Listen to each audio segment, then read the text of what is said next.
that obviously has big effects on both teams. We talked about the Houston side of this earlier in the show. Dan, you like this move for Detroit? No, but I understand it.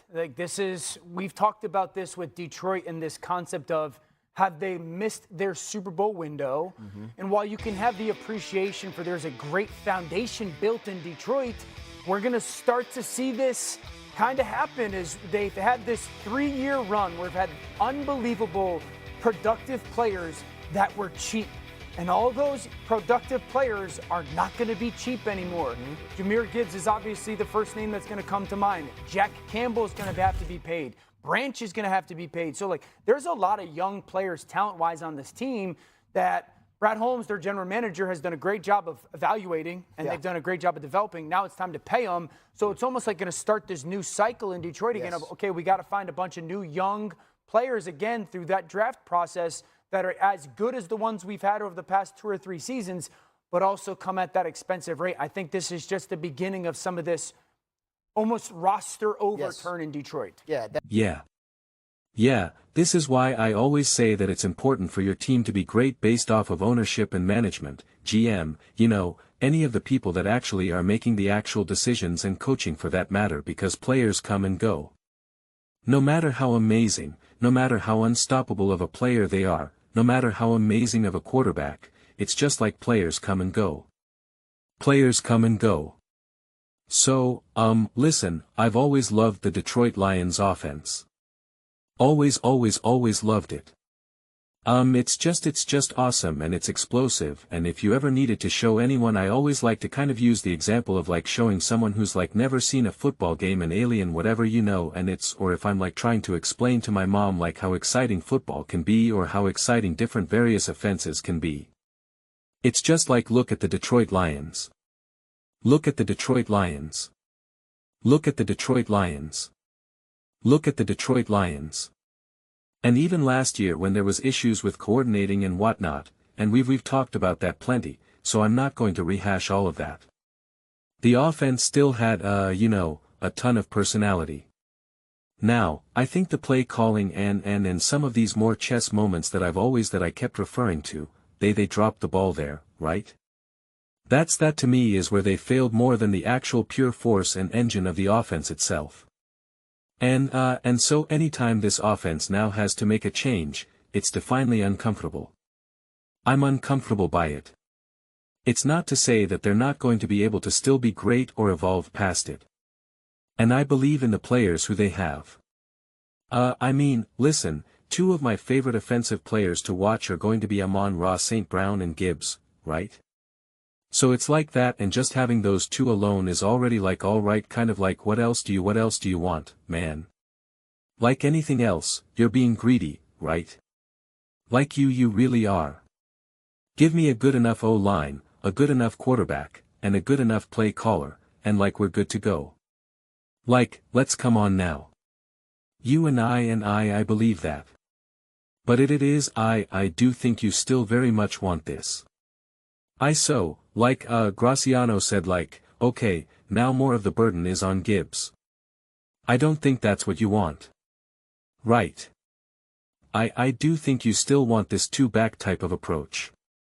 I am and I've talked about this a couple times I think already today, but I'd been screaming it all last season as well that I am a huge fan of using multiple backs. I just am. It is you wear these running backs down, especially if you're going to use them in the passing game as well. And at the very least, it just adds some wrinkles. It's just a different dynamic for the defense to have to look to. It's just an extra variable that the defenses have to look to, right? And I think the Lions over the years have done that so tremendously well. So, snorts, tremendously well. And the Lions' offense specifically to me was easily always one of the scariest offenses you had to face. Easily the one that would absolutely haunt you and keep you up at night. And Montgomery was a part of that. He wasn't the driving force obviously, but he was still a part of that. And so this is where I'm curious to see what do they do. How is this offense going to evolve, or are they going to they like the formula that they have? They like the machine that they have and they just kind of have to replace some of the parts rather than rebuild a new machine altogether or a 2.0 of something. Right. That's what I'm really interested to see. That's what I'm really interested to see. And I'm curious now like I kind of reference to the people that are actually making the decisions. 1. Do they know what they're doing? And 2. Are they in the building right now?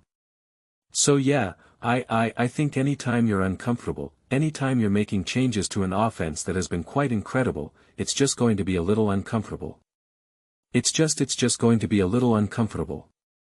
And although this is the best piece that you can kind of start, and honestly, if you can replace a piece like this gives me a ton of optimism. And I think also in a lot of ways this shows a lot of confidence in what the Lions are looking to do and how comfortable and confident they are in what they're looking to do, because I do think sometimes you could see teams kind of hold on to a situation like this maybe longer than they should. So, yeah, the whole idea that the Super Bowl window is closing this or that, to me it's all about the defense. It's not necessarily about the offense. Although I do think the offense needed to be better last year. I think the peak was there, but like I said already before, the whole chess situations, but that was more about coaching rather than O-line or roster construction itself. It was, to me, that was more on coaching, and the rest is then just defense. Like, is the defense just good enough? Is the defense good enough? Is the defense good enough? Is the defense good enough? So, and the defense just simply has not injuries. What? Wherever, however, wherever we want to lay the blame, it doesn't matter. The defense has just simply not been good enough. Has not been able to rise to the occasion. And especially in these moments now where if they don't convert a fourth down, the defense has now not been able to, bail out the offense, bail out the coaching staff really as well for not being able to convert. And so I'll keep banging this drum all off season season that the big place I want to see the Lions evolve is the fourth down conversions and just looking to be more balanced. Not to say that you're not going to be aggressive. Not to say that you're not going to go for it on fourth down, but just being smarter. Just being smarter with when they go for it on fourth down and the plays that they call in those moments, and just understanding the team that you have and what you're capable of doing. So, yeah, I was surprised because a lot of people kept looking at this through the Texans, through the Texans lens, and I already talked about it through the Texans lens, and I've been waiting to do it from a Lions perspective, and based on the comments that I've read, it feels like a lot of Lions fans are actually happy about this. They feel like it was actually, a good move, that Montgomery was a declining player and whatnot, and that the sum of the mobility and freedom that they kind of got from a move like this and, what they got in return, that, it outweighs what Montgomery was doing.